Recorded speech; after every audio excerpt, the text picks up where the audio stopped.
مشکل اکثر برقکارا موقع گردبر زدن اینه که هر بار که گردبر میزنن این تیکه کناف داخل گردبرشون گیر میکنه و کلی معطل میشن برای در آوردن همین تیکه. اگر تو همین مشکل رو داری این ویدیو رو تا آخر ببین که راه حلش خیلی ساده است. اما فقط کافیه اولین گردبری که میزنید این تیکه کنافی که داخل گردبر میمونه رو فشار بدید بره کف گردبرتون بشینه و درش نیارید. همین تیکه کنافی که داخل گردبرتون میمونه باعث میشه بقیه گردبرهایی که میزنید داخل این گردبرتون گیر نکنه. ویدیو تستش هم ببینید که خیلی ساده است.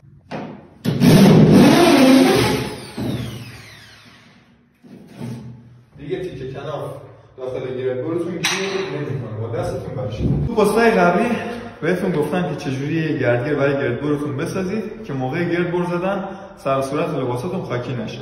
تو پیجم کلی نکات و ترفند هست که همه جا میتونه کمکت کنه. پس پیجمو فالو کنه، باقی پستا رو ببین.